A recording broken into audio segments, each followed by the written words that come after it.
Ya, kita teruskan ya. Ini soalnya kalau mati harus ngulang dari depan.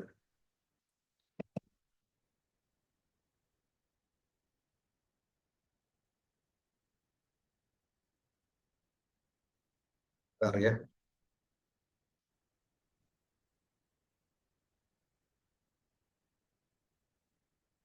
Ya, oke. Nah, setelah kita melihat gambar yang pertama, kita masuk gambar yang kedua. Sebenarnya di situ ada yang putih, ada yang di situ tengah-tengah itu penghulu dunia, yaitu Lucifer iblis, dan yang sebelah kiri itu seluruh cara dia merusak dunia. Dan itu digambarkan dengan tadi itu ya, binatang-binatang bertanduk apa semuanya itu ada dalam Alkitab. Jadi bukan karangan manusia, ini karangan Tuhan. Ya, jadi ada tanduknya, terus kemudian matanya seperti itu, dan bentuknya menyeramkan seperti itu tuh bukan dari karangan manusia. Daniel ada, Wahyu ada, Yesaya juga ada, Yeremia juga ada, dan ada malaikat yang bentuknya seperti roda. Seluruh roda itu isinya mata semuanya. Jadi aneh malaikat itu. Ya, jadi kita nggak tahu bagaimana bentuk malaikat yang bermacam-macam itu Tuhan ciptakan itu. Tapi ini kita akan ketemu nanti di surga. Ya, yang seperti kita main game gitu kan, yang aneh-aneh bentuk-bentuknya. Itu di sana. Nah, kita lihat sekarang perempuan Babel. Setelah itu perempuan penuh dengan keindahan, wajahnya cantiknya luar biasa, mulai dari mata, alisnya, tubuhnya, bentuknya, dan semua sensasinya menarik manusia untuk apa ya terikat dan ketagihan di sana. Segala sesuatu yang membuat manusia itu terlena, mabuk, atau istilah dibabelkan, sebenarnya ini adalah bentuk dari cara siasat dari Babel. Ya, siasat dari Babel. Bagaimana siasat dari Babel? Surah dia menampakkan yang paling diminta, diinginkan oleh daging kita. Daging kita itu maunya apa? Oh, kita mau makan yang enak, kita mau hidup yang enak, kita mau hidup yang dengan konsep-konsep kita yang seperti dunia. Surah itu disediakan oleh iblis. Disediakan perumahan yang terbaik, yang harganya mahal. Semua sistem itu diberikan semuanya dan orang berlomba-lomba untuk mencapai itu. Begitu mencapai di sana, isinya apa? Kosong. Dan di sana nggak ada yang dicari oleh manusia. Kebahagiaan nggak ada di sana. Kita cari pekerjaan yang paling hebat, kita cari jodoh yang paling bagus, gitu. Sudah cari yang dunia sediakan. Maka begitu sampai di sana, semua jadi kosong dia. Tapi kita ketagihan, kita selalu punya nafsu mengejar itu. Orang kalau sudah bisa mencari uang itu jadi dewanya, jadi berhalanya. Apalagi dia uangnya tambah banyak, tambah banyak, tambah banyak. Saudara-saudara nggak akan bisa keluar dari cengkeraman mamon. Nafsu itu nggak akan bisa kita lawan. Dan kemudian kita jadi lupa diri, lupa segala-galanya. Dan itu cara membabelkan manusia. Kita dimabukkan. Orang mabuk itu kan, kalau kita namanya orang mabuk itu kan menikmati sesuatu yang kita inginkan, kemudian kebanyakan kan. Kebanyakan akhirnya mabuk dia. Dan kalau udah mabuk, dia nggak tahu dirinya itu siapa, dia di mana, dia ngomong dengan siapa, udah lupa diri. Itu cara Babel ini. Dan di bawahnya, saudara ada binatang-binatang dengan seluruh tanduk-tanduknya, dengan seluruh wajahnya, yang seharusnya, kalau kita lihat, ya yang seharusnya menakutkan kita, tapi itu menjadi kesenangan kita. Orang kepelacuran, orang keperjudian, itu harusnya tuh melihatnya seperti binatang-binatang ini, serem itu. Tapi mereka ke sana kenapa? Karena itu menarik. Gitu. Kita yang rohani, yang ngerti itu harusnya kan kita tahu ini nggak bisa ini. Tapi bagaimana saya bisa mengerti ini? Nah, ini rahasianya. Yang Yohanes diberitahu, ini loh rahasianya. Kamu akan melihat ini bagaimana mereka mencekoki, terus kemudian mencengkram manusia dengan apa? Dengan pola hidup yang membuat manusia terbuai. Saudara, seluruh pemimpin yang ada, seluruh tokoh-tokoh Alkitab yang ada, dan semua itu, nggak ada satupun yang bisa melawan iblis. Satupun nggak ada. Nggak ada satupun yang berhasil. Sekelas Ayub pun bisa jatuh. Bertobat dia. Padahal imannya itu luar biasa, bertahan, ketekunannya luar biasa. Toh akhirnya dia mencabut seluruh perkataannya. Dia nggak tahan dengan apa yang dia alami. Nah, saudara, membabelkan ini adalah yang bisa mengalahkan adalah Tuhan Yesus sendiri. Tuhan Yesus dibawa oleh roh, dan kemudian roh ini membawa ke padang belantara, ke padang gurun. Dan Tuhan Yesus ada di sana dan dilepaskan dia menghadapi roh yang bukan Roh Kudus, roh setan, Lucifer itu. Dan dia menghadap langsung muka dengan muka.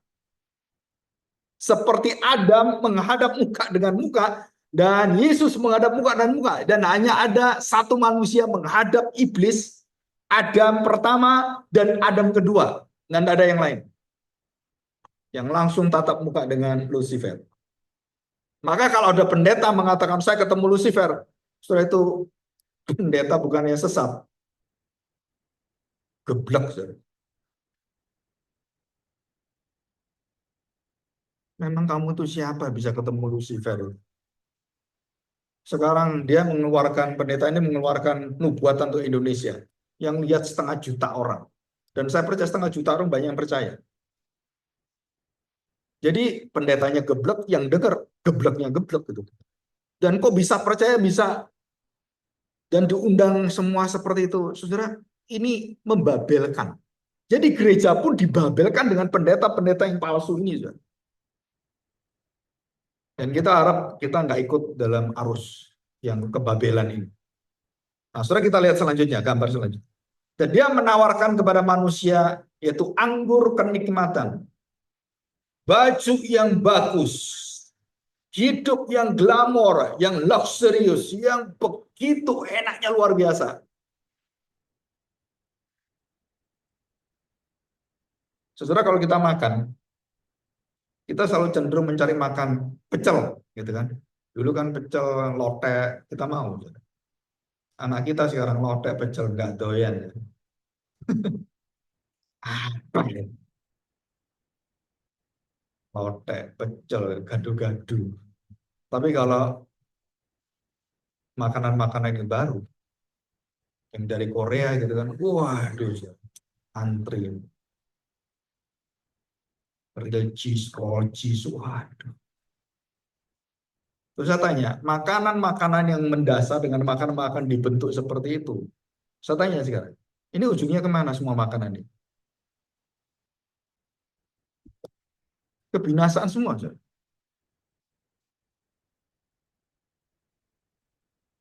Jadi mulai dari makanan, minuman, tempat-tempat mewah, tempat apapun, saudara-saudara secara nggak sadar, itu dipakai untuk iblis, untuk mengikat kita, untuk menguras, untuk menyedot semua apa yang kamu kerjakan.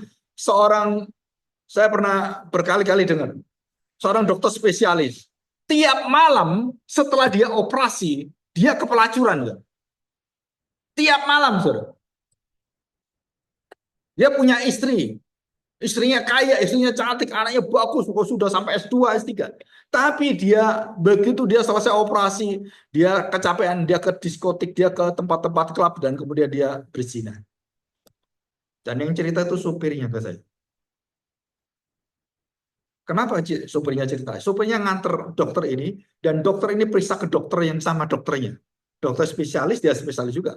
Apa yang diperiksa? Kena AIDS.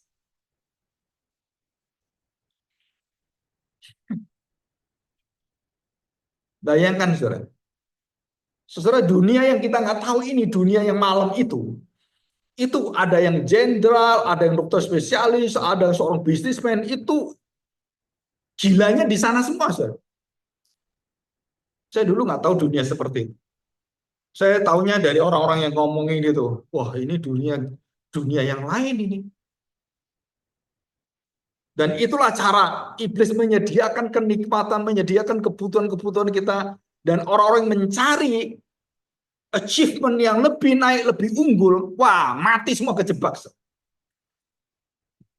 Kejebak semua sana. Bagaimana kita bisa membatasi itu? Tuhan Yesus memberikan satu prinsip doa Bapa kami. Dengan satu kata yang bagus sekali. Cukupkan kami. Cukup. Makanan kami pada hari ini. Begitu kamu kepingin yang lebih enak, kepingin uangmu ke sana, tenagamu ke sana, kamu mencari ke sana, dan kamu kerja untuk mengejar itu, dan semua disedot ke sana habis, dan kamu mati dengan segala penyakit, dan kamu nggak dapat apa-apa. Kenapa? Karena kita tidak membatasi keinginan kita. Cukup. Kalau lebih, saudara berhikmat, terus kemudian kita tabung, kita persiapkan untuk masa depan. Nah itu orang-orang kapitalis. Doa Bapa kami itu sebenarnya inti daripada negara-negara Eropa.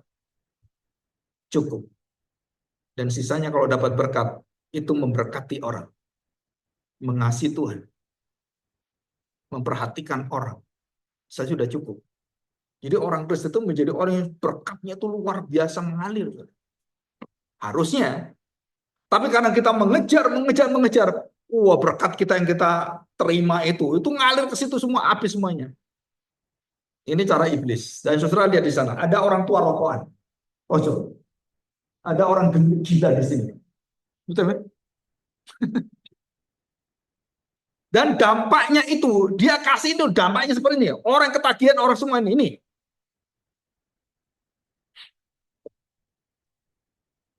Dan saudara kita lihat bagaimanakah mereka dikuasai dengan kekuatan Babel ini. Dan kemudian yang terakhir kita lihat gambar bagaimanakah para nabi dan diwakili mungkin itu adalah Musa. Mengingatkan kembali pada seluruh manusia kembali kepada jalan Tuhan. Ya. Saudara, kita lihat saudara Kejadian pasal 10 ayat 10. Coba kita lihat Babel pertama kali. Perhatikan saudara. Mula-mula kerajaannya terdiri dari Babel, Erek, dan Akkad. Semuanya itu di tanah Sinear. Siapakah dia? Ayat yang ke-8. Kus memperanakan Nimrod. Dialah yang mula-mula sekali orang yang berkuasa. Orang yang memimpin seluruh dunia, orang yang disebut sebagai raja, penguasa. Dan penguasa yang pertama adalah Nimrod, raja manusia pertama adalah Nimrod. Dan dikatakan di sini, ia seorang pemburu yang gagah perkasa di hadapan Tuhan. Sebab itu dikatakan orang, seperti Nimrod, seorang pemburu yang gagah perkasa di hadapan Tuhan. Mula-mula kerajaannya terdiri dari Babel. Babel itu kota yang didirikan oleh Nimrod. Kemudian Erek dan Akkad. Semuanya di tanah Sinear. Itu daerah sekitar daerah Irak dan daerah Mesopotamia. Jadi sampai sekarang ini, saudara-saudara kalau perhatikan baik-baik, Iran, Irak itu dataran dari Persia dan Mesopotamia, dari leluhur dari zaman dulu sampai sekarang, ada 4 kerajaan besar dari Mesopotamia, kemudian Babilonia, yang Babilonia itu, ini Mesopotamia itu satu daerah wilayah. Dari Babilonia, Asyur, kemudian turun sedikit ke Iran, itu Persia, Media Persia, dan turun ke bawahnya adalah Romawi. Saudara. Jadi 4 kerajaan inilah yang dilihat oleh Daniel. Pada Daniel pasal 4. Ada melihat patung dan kemudian dari atas, dari perunggu sampai ke bawah, sampai tanah liat. 4 kerajaan ini, saudara. 4 zaman, mulai dari 1000 sebelum Masehi sebelumnya, sampai kemudian 500 Masehi. Nah, saudara, itu adalah yang paling tua, itu kerajaan Babylon yang paling hebat. Dan ada satu raja yang bernama Hammurabi, yang punya prasasti Hammurabi, dan di situ sebelum dikatakan bahwa prasasti itu sebelum hukum Taurat, itu sudah ada hukum seperti hukum Taurat. Tentang pencurian, tentang perjinan, ada semua, saudara. Jadi teknologinya, kemajuannya, budayanya sebelum orang Israel itu baru diambil dari Abraham, yang orang dari Mesopotamia juga, dari Ur Kasdim, daerah-daerah yang di sana juga, dan diambil Abraham kemudian menjadi bangsa Israel. Tapi sebelum Abraham, bangsa ini sudah hebat. Yang sekarang adalah termasuk Iran. Saudara, Iran itu punya senjata nuklir. Udah lama. Cuman dia nggak punya uranium. Jadi tidak bisa mengolah uranium. Belajar dari orang Israel, Yahudi, yang menemukan uranium, kemudian bisa mengolah jadi bom. Dan mereka kemudian menemukan dan mereka mencoba, dan baru 2 minggu yang lalu, nuklir Iran dicoba dan berhasil. Wah, langsung takut semua. NATO takut semua. Kenapa takut? Nah, itu kalau diantamkan ke satu kota kita, habis kita. Nah, kalau dia punya satu, kalau dia punya 10 kota habis semua. Dan kalau itu dihantamkan Israel, Israel jadi rata dengan tanah semua, habis semuanya. Dan semua rakyatnya mati semuanya. Apakah terjadi? Nah, kita tahu nggak mungkin terjadi. Kenapa nggak mungkin? Karena mereka lagi meeting yang eksklusif. Mereka lagi mencari satu cara untuk melumpuhkan seluruh nuklir Iran. Tahun yang lalu sudah dilumpuhkan dengan diledakkan melalui handphone. Percobaan pertama tidak berhasil. Nah, ini cobaan yang selanjutnya ini berhasil. Nah, saudara, ini beradu, bukan hanya otak, strategi, beradu kepintaran, kelicikan. Saudara, kita nggak tahu ujungnya kemana. Ya, nah kita akan belajar. Nah, saudara, dari pasal 10 ini kita tahu bahwa Babel itu adalah nama kota. Dan disebutkan asal-usul kata Babel, kemudian disandingkan dengan pelacur besar, itu adalah Babel. Jadi pelacur ini adalah yang mendirikan Babel. Jadi, saudara, City of God, the City of Man, kita sudah tahu. The Holy City, dan selalu itu bertentangan terus-menerus. Saudara perhatikan, hampir 1.500 tahun terjadi peperangan di Yerusalem, dan sekeliling Yerusalem itu lebih 1.000 peperangan. Dan tidak ada satu tempat yang pernah berperang lebih daripada daerah Israel. Dari kapan berperang? Dari zamannya Babilonia. Mereka rebutan kota Yerusalem. Sampai Nebukadnezar pun itu kepingin merebut Yerusalem. Setelah kira-kira hampir 40 tahun. Ya, Nebukadnezar dengan dari papanya sampai kepada dia, dan kemudian anaknya Belsasyar, akhirnya bisa merebut Yerusalem dan menghancurkan Yerusalem. Itu pertama kali Yerusalem ditaklukkan oleh seorang raja bernama Nebukadnezar. Babel. Dan bagaimana caranya bisa menaklukkan? Dengan siasat.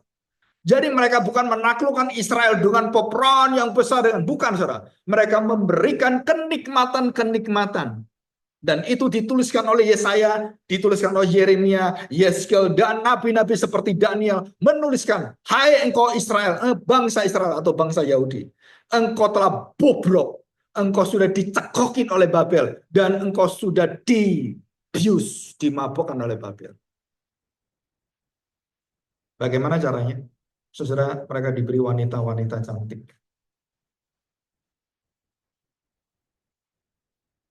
Mereka diberikan kehidupan yang lebih baik.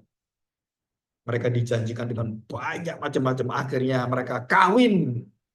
Dan 10 suku yang ada di Samaria, mereka bercampur dan hilang, tanda petik, kebangsaan. Dan mereka melacurkan diri. Dan tinggal yang ada di selatan. Dan disitulah, saudara, Babel ini akhirnya menjadi satu kata yang paling ditakuti oleh orang-orang rohani di Israel. Kalau sudah Babel, waduh, ini sudah terakhir peringatan Tuhan. Dan kata Babel ini kemudian diangkat kembali oleh Tuhan dan diberitakan tentang akhir zaman yang juga diwakili dengan kata Babel.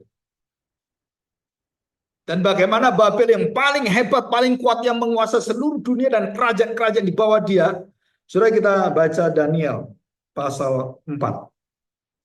Kita lihat Daniel pasal 4. Ya. Saya bacakan.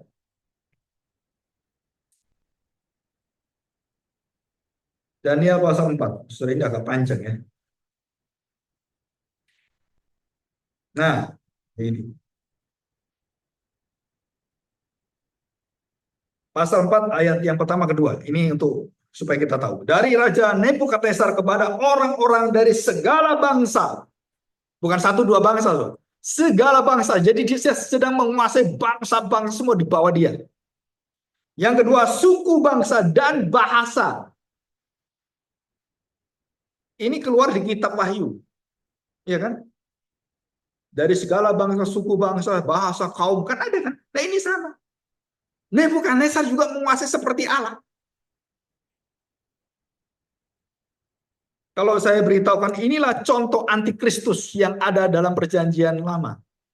Namanya Nebukadnezar. Nah, saudara, ayat yang ke-1. Yang diam di seluruh bumi, bertambah-tambahlah kiranya kesejahteraanmu. Aku berkenan memaklumkan tanda-tanda dan mujizat-mujizat yang dilakukan Allah yang maha tinggi kepadaku. Betapa besarnya tanda-tandanya dan betapa hebatnya mujizat-mujizatnya. Kerajaannya adalah kerajaan yang kekal dan pemerintahnya turun-temurun. Aku Nebukadnezar, dia ngaku. Diam dalam rumahku dengan tenang dan hidup dengan senang dalam istanaku.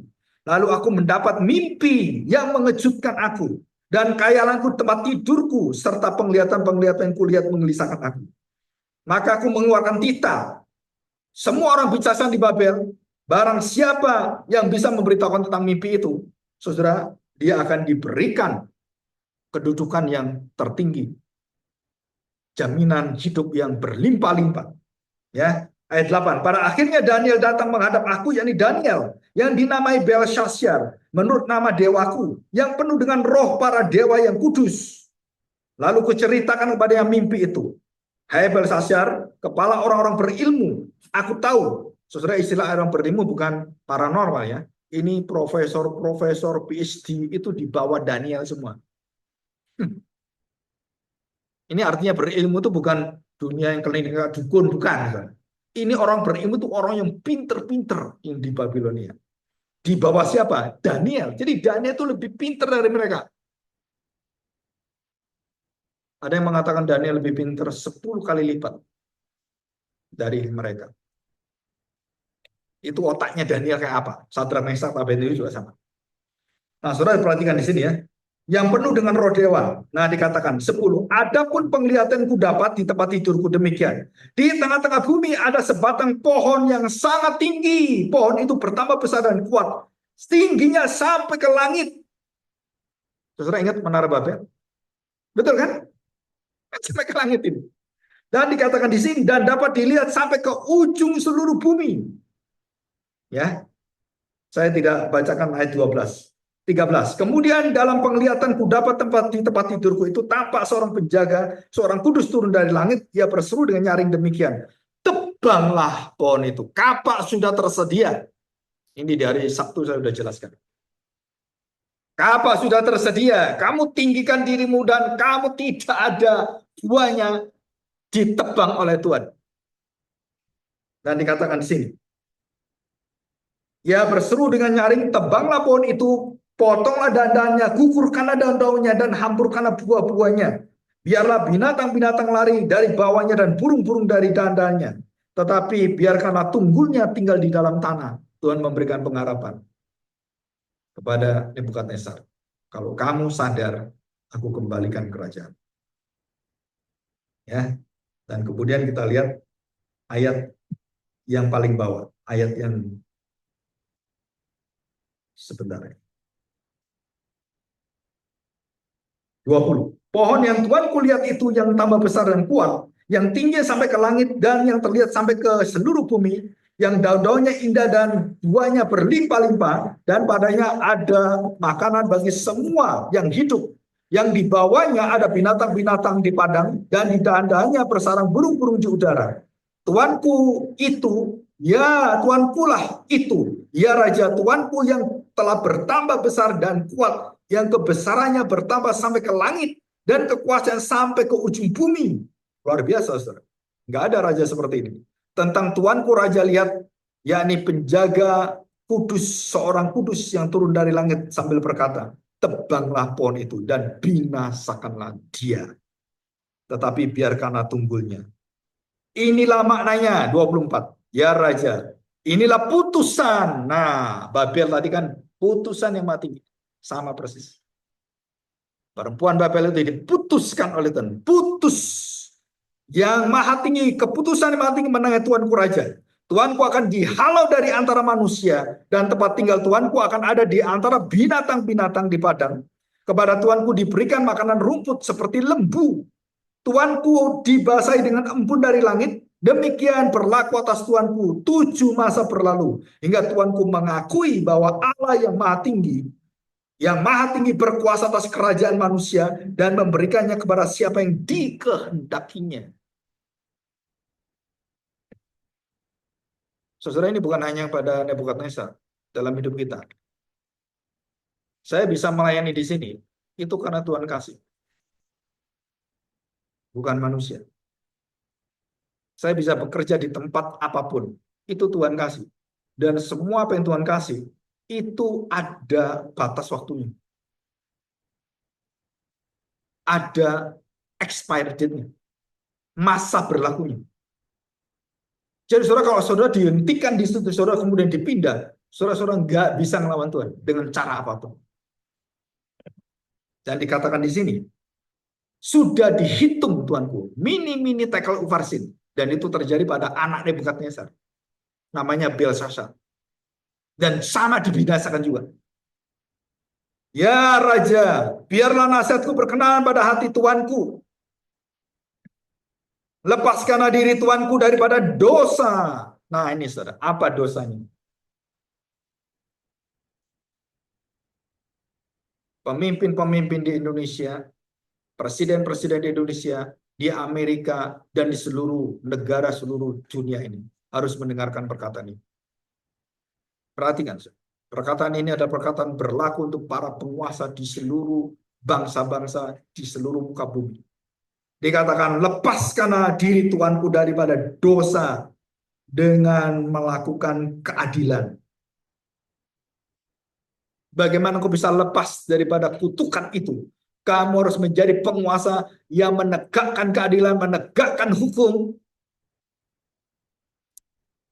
Saudara, ini cara Tuhan kasih. Nebukadnezar dibalikkan Tuhan karena cara ini. Dan daripada kesalahan yang menunjukkan belas kasihan terhadap orang tertindas, dengan demikian kebahagiaan Tuanku akan dilanjutkan. Saya waktu naik kereta suatu hari pernah bertemu dengan orang dekat dengan anaknya Pak Harto. Dan dia pernah kerja di tempat itu lama. Seorang bapak sudah umur, kira-kira 60 tahun lebih. Terus dia tanya, waduh kalau begitu gimana Pak Agung ya? Bagaimana supaya mereka itu bisa diterima kembali kepada rakyat? Saya bacakan ayat ini. Ada cara Tuhan. Ini cara iman Kristen. Bagaimana? Tegakkan keadilan, bertobat tegakkan keadilan, dan perhatikan orang-orang yang tertindas, orang miskin, dan kamu hatimu beri ke sana, rakyat Indonesia pasti memihak kamu. Termasuk kepada Pak Prabowo. Dan itu cara Tuhan. Cara Alkitab.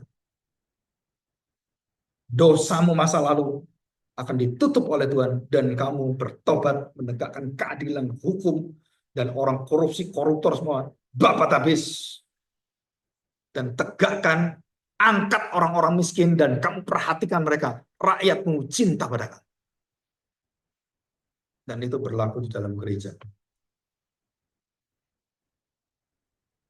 Jika engkau tidak pernah memikirkan orang lain di dalam gereja, engkau berpusat pada dirimu sendiri, engkau sedang dibabelkan oleh perempuan pelacur besar. Nggak mau tahu orang lain. Dan banyak gereja masuk, keluar, masuk, nggak pernah mikirin yang lain. mikirin diri sendiri, engkau sedang dibabelkan. Engkau sedang bukan beribadah. Engkau sedang menyembah berhala dalam ibadah. Saudara, kita nggak pernah sadar. Kalau firman Tuhan tidak menjelaskan, pada kita nggak bisa sadar. Kalau Nebukadnezar bisa sadar dan kemudian Tuhan berikan kerajaannya kembali dan ujungnya dia tidak bertobat dan Tuhan binasakan dia, itu urusannya dengan Tuhan. Tapi ada cara Tuhan bagaimana kita bisa sadar kita bertobat atas dosa kita, kembali kita tegakkan keadilan, kembali kita tekun di dalam seluruh hidup kita dan kita fokus pada Tuhan. Saudara, seluruh dikembalikan, dipulihkan oleh Tuhan. Kalau saudara nggak percaya, uji firman Tuhan. Dan inilah roh kebabelan kita. Babel itu artinya juga gablek gitu. Ya, saudara, kita harus lepaskan itu. Kita harus berjuang untuk melepaskan kekuatan-kekuatan yang mengikat kita.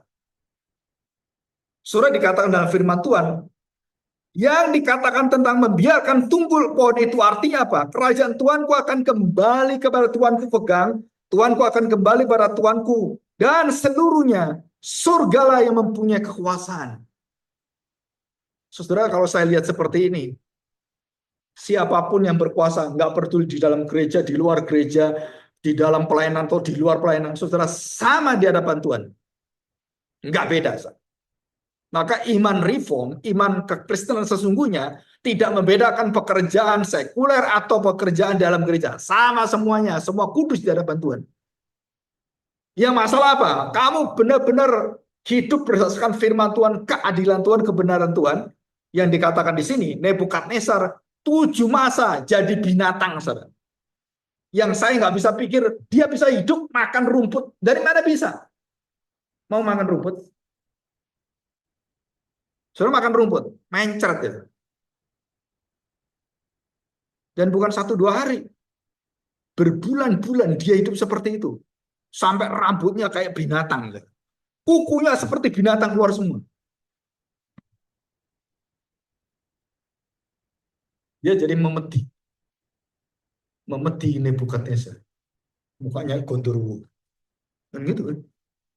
Orang semua lihat, raja yang punya kedudukan yang mulia, tinggi, luar biasa. Jadi binatang menjijikan seperti itu.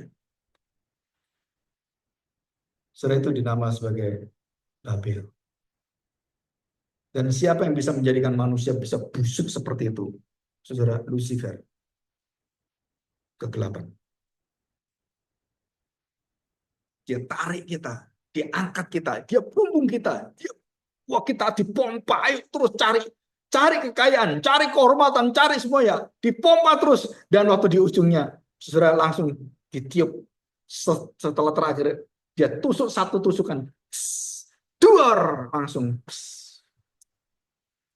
Saya baru tadi pagi mendapatkan video seorang pendeta Rafael, anaknya mati bunuh diri.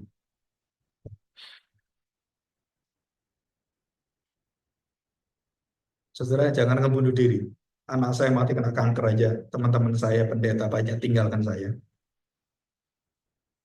Gereja-gereja yang percaya bahwa anaknya pendeta nggak boleh sakit, itu nggak mengundang saya lagi. Sampai seperti itu. Wah, anak pendeta kena kanker. Nggak diberkati Tuhan ini. Nggak usah dipanggil. Sampai seperti itu. Bahkan teman saya yang satu misi pun bisa punya pengertian seperti itu. Sampai saya itu kadang-kadang, lah kamu ikut selama ini mendengar firman Tuhan enggak gitu. Apalagi anaknya ini bunuh diri dan bunuh dirinya itu berada di sekolah Petra, Universitas Petra, so. Dan di tingkat enggak tahu berapa 22, dia terjunan dan kepalanya hancur. Waktu mamanya datang, papanya datang, semua orang, aduh papa jangan pak, jangan. Nggak bisa, saya harus lihat anak saya. Nggak, jangan pak, udah nggak bisa dilihat.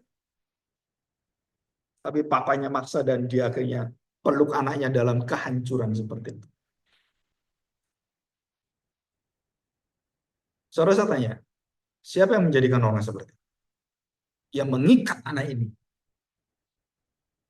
Saudara, kegelapan. Dan itu sedang ada di depan mata kita semua. Dunia ini sedang dihancurkan dengan kekuatan kenikmatan dunia yang luar biasa. Kadang-kadang saya merinding sekali. Tiba-tiba ada satu orang menghubungi saya. Cantik sekali. Bukan satu dua kali, berkali-kali. VCS. Saya nggak ada VCS itu apa. Ada yang tahu? Nggak tahu. Main desok apa itu. Kita yang perempuan, tapi yang anak generasi Gen Z milenial tahu semua. Video call for sex. Ada namanya Bigo Live yang macam-macam itu, dan bisa orang di sana itu bisa telanjang di sana, saudara. Asal kamu bayar, saya mau telanjang. Jadi dunia udah nggak karu-karuan. Anak masih SD itu loh, masuk dalam jebakan itu, diikat. Dan jangan SD, orang sudah kerja pun bisa kena. Si Miss Workout, James Baker juga kena. Pendeta yang luar biasa hebat ini bisa kena, saudara. Kenapa? Karena iblis masuk dan menawarkan itu. Dulu kamu cari-cari keluar, mengejar dosa itu. Sekarang dosa ngejar-ngejar kamu. Dan itu banyak aplikasi seperti itu, saudara. Saudara kalau lihat aplikasi di Android, saya baru tahu. Dan waktu apa itu ada kiriman dari Kemeninfo, ini yang bahaya ya, ini apa yang judi online apa gini, ini yang video call apa gitu. Itu bukan satu, ratusan, saudara. Dan saya pikir ini cara daripada yang kita akan pelajari terakhir. Misteri yang disembunyikan. Apa itu, saudara? Ada dua. Saudara perhatikan. Pelacur, bahasa Inggrisnya ada dua. Prostitute dan harlots. Nah, Alkitab memakai harlots. Bahasa yang saudara agak sulit dijelaskan. Pelacur yang bukan pelacur yang biasa. Pelacur ini ada pelacur yang dipakai untuk betul-betul membuat orang itu menghancurkan seluruh hidupnya dengan cara ini. Namanya harlots.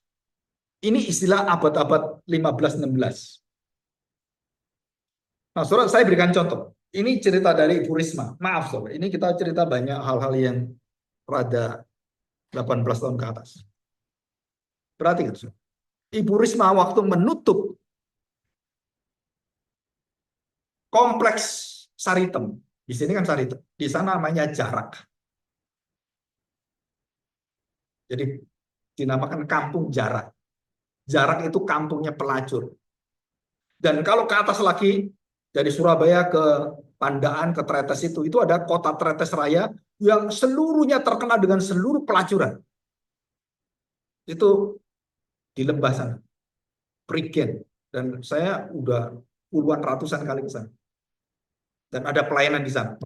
Papa saya melayani para pelacur di sana. Nah, saudara tahu, waktu Ibu Risma kemudian ingin menutup jarak itu dan memberikan pekerjaan pada pelacur-pelacur itu dengan pekerjaan yang normal, yang wajar. Wah, dia berjuang luar biasa. Dan kenapa yang menentang dia banyak dan sampai hampir 3 tahun, lebih 3 tahun kalau nggak salah. Dan kemudian dia masih tarik ulur tak ulur dan dia akhirnya menetapkan harus ditutup setelah dia mendengar kesaksian satu ibu tua yang disebut sebagai ibu pelacur. Germo, gegerip, parmo. Dan waktu dia dengar kesaksian, bagaimana pengalaman ibu? Kenapa udah tua 60 tahun seperti ini? Oh iya, Bu. Kenapa terus berjuang? Aduh, saya nggak bisa kerja apa, nggak bisa ini, nggak bisa. Saya bisa kerja seperti ini. Kerjamu apa? Waktu dia mendengar pekerjaan ibu ini, langsung Bu Risma mau pingsan. Apa kerja? Ngajari anak SD berhubungan seks.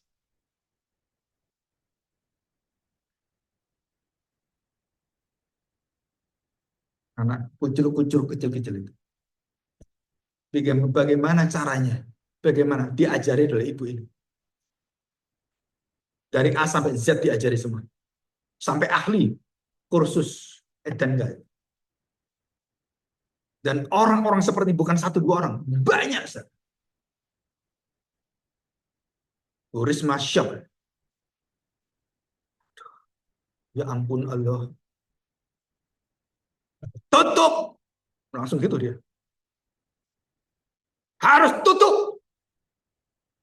Anak-anakku piye nanti. Bagaimana masa depan anak-anak yang ada di Surabaya ini? Aduh. Itu hanya satu kelompok kecil. Belum kelompok. Saudara, saya pernah masuk ke daerah ini. Daerah kereta api. Dan saya pelayanan di daerah kereta api. Itu bajingan-bajingan semua. Ngajari nyopet, ngajari macam-macam. Saya banyak pengalaman misi. Maka saya itu kalau pelayanan ke gereja, saya nggak bisa saya pelayanan cuma satu gereja apa gitu, nggak bisa. Kenapa? Karena banyak pelayanan yang jauh daripada yang kita nggak pernah sentuh, itu banyak orang-orang yang brengsek, yang berandalan itu, aduh, saudara. Dan bagaimana mereka caranya bekerja sama, mereka cara nyopetnya, pakai alatnya apa, mereka diajar semua, saudara. Ada kursusnya. Dan yang ngajar itu sudah puluhan tahun, hebat, saudara.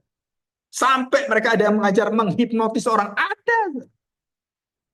Mau kursus ke Surabaya, ada sekolahnya semua di gerbong-gerbong itu, dan itu juga tempat pelacuran. Saudara, waktu saya melayani anak-anak sekolah minggu di sana, yang saya selamatkan apa? Papa saya beritahu, kalau itu sudah hancur generasi itu, kamu selamatkan anaknya, kamu layani anaknya, dan anak itu lebih polos dan bisa dibentuk daripada orang tuanya. Dan akhirnya anaknya dapat, orang tuanya akhirnya ikut, bisa bertobat. Saudara, itu membabelkan. Dan terjadi bagaimana? Terjadi sistematis yang betul-betul luar biasa. Saudara, ini yang kita lihat ini adalah bagaimana, saudara, bukan masalah soal jatuh dalam dosa, bukan soal itu, saudara. Ini soal pornea dan mokhea. Mokhea itu adalah, oh, sekarang artis ini istrinya berselingkuh, itu mokhea, berbuat zina, gitu kan? Tapi pornea lebih luas, lebih dalam, dan dampaknya lebih hebat daripada mokhea. Apa itu? Hati yang dilahirkan supaya lust, memiliki ketagihan dan keterikatan dengan luar biasa. Dan kita mulai dibukakan dari 2 tahun yang lalu. Ada seorang guru gembul yang ada di YouTube dan mengatakan, saudara, tempat-tempat paling bahaya di dalam pelecehan seksual adalah tempat beragama. Kita sudah melihat ada 3 perkara yang saya tahu ini. Tahun yang lalu di Surabaya, anaknya majelis yang masih anak-anak itu di-abuse oleh pendetanya sendiri. Dan papanya marah, papanya itu pembesar dari Coca-Cola. Dan waktu anaknya mau kawin, anaknya sudah dipermainkan oleh pendeta ini, dan anaknya nangis, diminta kamu diberkati oleh dia. Nggak mau, dia nangis, dia tolak mati-matian. Terus papanya curiga, kenapa kamu tolak? Akhirnya dibuka semuanya. Papanya marah, kenapa? Karena rumah, mobil itu semua dari papanya. Dan pendeta ini perkosa anaknya. Itu di gereja, dan itu pendeta. Terus terjadi lagi barusan ini, pendeta pukuli istri, gebukin istrinya dan anaknya juga, kalau dan itu ada di video, dan belum yang lain banyak. Saudara, kita secara nggak sadar bahwa apa yang terjadi sekarang adalah, saudara, kita bukan soal sesuatu yang umum terjadi, tapi pornea ini, saudara, dikerjakan oleh Babel ini untuk apa? Saudara, satu penyimpangan karena kenikmatan dunia, saudara akan menyimpang perilaku kita semua. Dan kita secara nggak sadar, kita membenarkan itu. Kita mentoleransi itu. Dan kalau kita sampai kita sadar, dan kalau sampai kita masuk ke dalam hidup kita, kalau kita selidiki rohani kita, setelah itu yang akan membuat kasih menjadi dingin. Di manakah iman di bumi? 2 perkataan Tuhan. Kasih dan iman. Jadi dalam keluarga kita kan jadi dingin sekali. dan iman itu sudah ada, tidak ada tempatnya di sana, dan semua orang nggak ada gunanya, nggak ada gunanya. Saudara-saudara sedang terseret dengan Babel ini, dan bagaimana kita caranya bisa mengembalikan itu? Hanya dengan satu cara, bertekunlah dalam firman, bertekunlah di dalam kesetiaan yang Tuhan berikan. Jadi jangan pernah kita terbuai dengan hal seperti itu. Jadi bagaimana caranya? Untuk membatasi segala sesuatu yang sudah lewat batas. Saudara, itu pasti melanggar firman Tuhan. Termasuk saya juga. Saya beri contoh. Saya punya tubuh. Itu bertahan paling saya bisa bekerja itu 8 jam. Saya melebihi 8 jam. Dan kemudian saya bisa 12 jam, saya bisa sampai 20 jam. Sehari cuma istirahat 4 jam. Saudara-saudara pikir, wah bisa mencapai ini banyak, bisa kerja ini banyak, bisa ini banyak. Betul, tapi engkau sedang dibabelkan dengan sistem dunia. Engkau sedang dibabelkan dalam sistem kerohanian. Jadi secara nggak sadar, saya nggak pernah bertanggung jawab pada tubuh saya dengan hidup saya, apalagi dengan keluarga saya.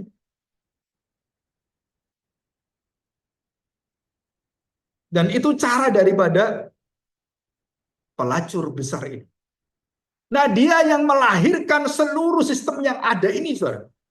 Jadi kalau kita lihat, Tuhan punya sistem surgawi, dia turunin di surga itu ke bumi ini untuk memberantas semua sistem ini. Sedangkan yang di surga itu melalui Kristus dan melalui gerejanya. Sedangkan yang ada di bumi ini, mereka mencari semua kekuasaan dan mengikat kita dengan sistem-sistem ekonomi yang ada, seluruh sistem yang ada, dan termasuk kalau saudara perhatikan, ya di sini, nah ini, ya pelacur besar, coba paling bawah, naik satu di sini. Nah ini yang terakhir ya. Saudara perhatikan, ini ada 5 hal, ya. Saya tidak pernah, saya belum ketemu dengan seorang ahli, apakah itu psikologi atau apapun, yang pernah dengan jelas menyelidiki seluruh game yang ada yang dimainkan oleh anak. Mulai dari Mobile Legends dan semua itu. Saudara harus tahu, mereka yang mengarang semua Mobile Legends dan game-game itu semua dan apapun yang ada itu, pasti dia punya spirit di belakang. Spirit apa? Supaya ada pengikatan-pengikatan. Apakah dengan pengetahuan, apakah dengan adrenalin kita, apakah dengan kekejaman kita, apakah dengan kesadisan kita, apakah dengan ketegaan kita. Setelah itu semua dimasukkan dalam game itu. Dan kita semua nggak pernah sadar. Begitu kita pegang satu game, saudara, kita kemudian langsung keikat dan tangan kita nggak bisa lepas. Termasuk Tokopedia. Walaupun kamu nggak punya uang, senang lihat kan. Aduh, ini baju bagus. Aduh, ini tasnya bagus. Aduh, ini kosmetiknya ini murah ini. Aduh, lagi potongan 70%. Gitu kan? Orang nggak ada duit, dia ada duitnya.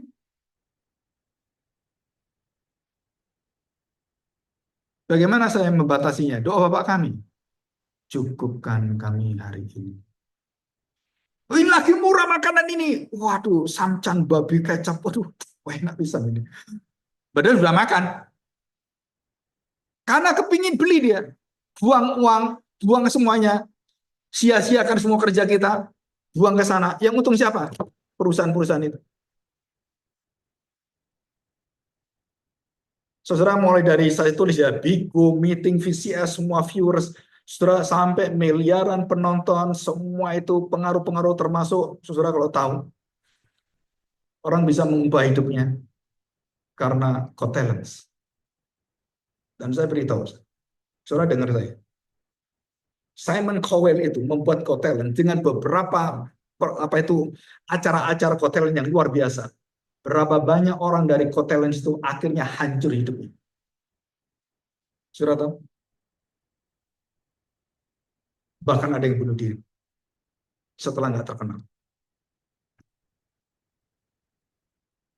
Dan itu sudah, apa yang sudah disediakan sudah tahu semua, saudara. Ujung dari kenikmatan, ketenaran semua, itu apa? Kamu sedang dicekokin di atas dan kemudian kamu dihancurkan oleh ketenaran itu.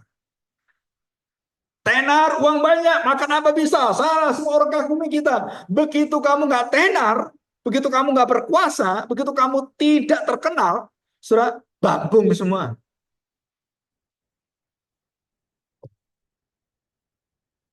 Dan siapa yang bikin sistem ini? Dan berapa kayanya Simon Cowell sekarang? Saudara tahu kekayaannya? Tiap tahun tambahnya berapa?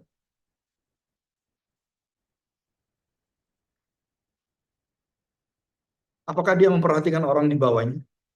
Keadilan dengan kekayaan besar itu.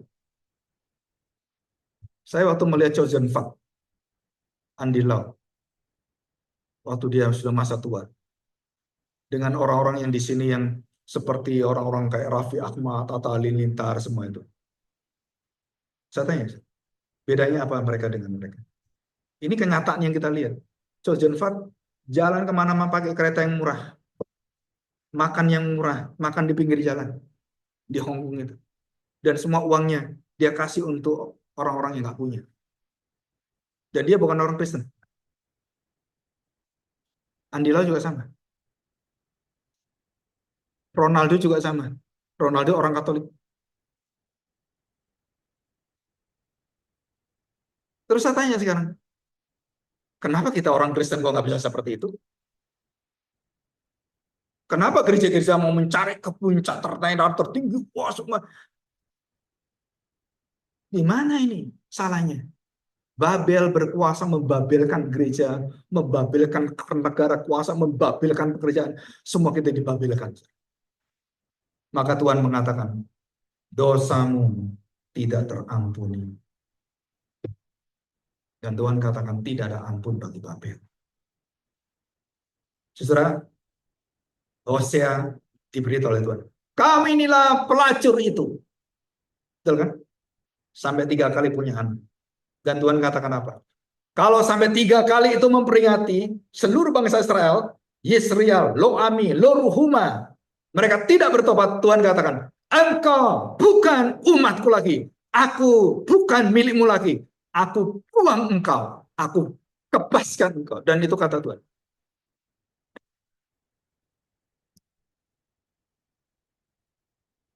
Tidak ada ampun. Terus kita akan mendapatkan pengharapan. Kalau Nebukadnezar diberi kesempatan oleh Tuhan, tegakkan keadilan, tegakkan hukum, kebenaran, dan berhati belas kasihan kepada orang-orang yang perlu ditolong. Tuhan akan pulihkan, Tuhan akan berkati, Tuhan akan kembalikan semuanya, dan kemuliaan akan lebih besar. Saudara mau? Kuncinya di sini. Kuncinya cuma satu, bagaimana dipulihkan? Tegakkan keadilan, tegakkan hukum kebenaran, kekudusan Tuhan. Dan kemudian seluruh hidupmu mulai memperhatikan bukan diri saya, tapi orang yang perlu dibantu siapa, orang yang perlu didoakan siapa. Dan waktu kamu melanjutkan seluruh hati Tuhan itu akan mengalir dan mengubah jalan hidupmu. Dan itulah jalan Tuhan. Nah, mari kita berdoa, kita persiapkan, kita masuk perjamuan. Bapak yang baik, kami bersyukur di hadapan-Mu hari ini. Kami bersuka cita karena kami berada di tempat, bukan di tempat perempuan yang sedang mengikat kami, tapi kami bersama dengan perempuan gereja Tuhan yang diikat oleh darah perjanjian Tuhan. Kami sudah mendapatkan materai yang tidak akan dilepaskan. Kami sudah mendapatkan kekuatan, jaminan dalam hidup kami. Tuhan ajar kami untuk menghitung hari kami, menghitung waktu kami. Kami percaya jika kami sudah begitu jauh dan begitu tidak memperhatikan lagi apa hal yang terpenting dalam hidup kami, maka disitulah Tuhan. Kami akan mendapatkan satu sengatan rohani, satu sengatan yang membuat kami akhirnya sadar, dan kami kemudian melihat diri kami Dan Tuhan panggil kami, pulanglah anakku, pulanglah. Akulah Bapamu, bukan dunia ini. Terima kasih Bapak. Kami persiapkan hati kami, dan biarlah Roh Kudus menolong kami untuk memasuki perjamuan kudus ini. Dalam nama Tuhan Yesus, kami serahkan doa kami. Amin. Ya, kita akan masuk perjamuan kudus ya.